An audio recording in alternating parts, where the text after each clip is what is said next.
Kitepten öz aldığınca İslam dininin үйрөнүү окубаганга караганда зыяндуураак. Лучше ла иляха илlallah Muhammed Rasulullah деп жүрө бергениңиз жакшы. Туура эмес китептерди алып, исламды туура эмес түшүнгөндөн көрө. Ошон үчүн китептерге көңүл буруш керек. Эмне китепти окуп атасыз? Кимдин китебин окуп атасыз? Эң маанилүү кимдин китеби? Чубак устаздын китеби, Абчукур Дамланын китеби. Коркпой окуйсуз.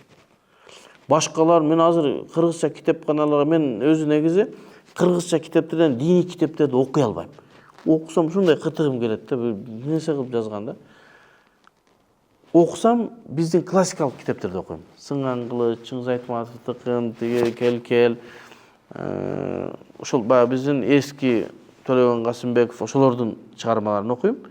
Диний кыргызча китептерди окуй албайм. Ошо кирип карасаңыз тааныбайсыз. Паланча кызы түкүнчө дейт, паланча уулу паланча дейт, паланча түкүнчө дейт, Хазырат биринчи дейт. Тааныбайсыз ким экенин. Анан ушинтип бир жерде айтсам, бир таксыр айтат: "Сен биринчи китеп жаз, анан кийин ушинтип айт" дейт.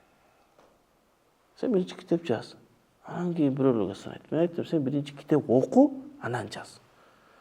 Биринчи окуш керек. Анан жазыш керек. Бир 20-30 жыл оку, анан китеп жаз. Эки жолу курска барып, анан бир жол салынып туруп саз китеп жазганга эмес.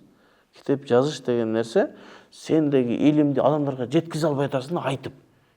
Кой аны өлүп калбайын, мендеги илимдер кетип калбасын деп кагазга жазып иштеп кетесиң. Биринчи илгери жөн илимиңе бер. Анан жетишпей атсаң, түндө адамдар келбейт да. Түндө кой ушун мен өзүмдөгү бар илимди элге жеткизе албай калбайын, ушуну жазып аманатым берет. Анан китепке жазасың.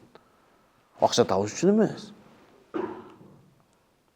Анан карасаңыз тааныбайсыз да. Эми ошо тааныбаган китептердин аттары сонун. Бала тарбиялоонун 8 немеси усулу исламдагы дейт.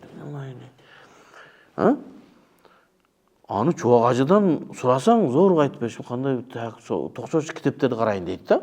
Исламдагы бала тарбиялоонун 8 эрежеси деш үчүн исламды полный окуп чыгышың керек.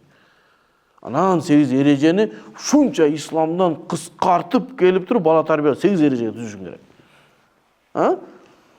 Амитип өзү эле жакшы ойлонуп эле анан исламдан деп анан бир хадисти карап андай эмес. Ошон үчүн илим алып атканда өз алдынча китеп окуганга жакшы эмес. Мынакей жана жогору жакта бирөө пайгамбарыбыздын өмүр баянын окуп түшүнбөй атат. Өкүмдөрдү, хадистерди түшүндүргөндө каяктан түшүнөт ал? Пайгамбарыбыздын өмүр баянын макул деп атабыз, эми кыргызча которулса макул. Пайгамбарыбыздын өмүр баянын билип калсын десек, ошону да кыргызча окуп түшүнбөй атат. Сабак берилиш керек. Ошон үчүн муну бизде молдодон көп неме жок азыр биздечи. Мечиттер ушул бойдон. Ар бир молдо пандени второй среда чета субботага чейин сабак койсо, бирөө тажвидтен койсун, бирөө сирадан койсун, өмүр баяндан, бирөө Курандан койсун, бирөө тафсирден, бирөө хадистен.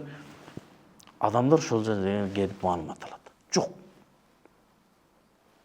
Анан адамдар жетей үйдө отуруп алып, тааныбаган адамдар китеп жазат. Ал китептерден сиздин канчалык даражада туура жол табасыз, ал өзү коркунучтуу.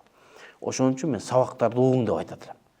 Азыр эгерде орусча боло турган болсо, Чубак ажынын сабактары орусча которулуп баштаган. Сонун. Абчукур Дамланын орусча которулуп баштаган. Ошолорду угуз, ошо орусча которулганын угуп бүткөндөр исламга келип неме, жакшы эле илимдүү болуп калат. Анан сабактарды окуш керек. Чубак устаздын сабактары бар. Баштан аягына чейин китептерди сабак берип киргизип койгон. Суроо жооптор оку ошону. Өмүрүң жетпейт. Ошол жактан уксаң, Чубак ажы аны тандап алып келип туруп сага боло турганын айткан, башың оорутпайт.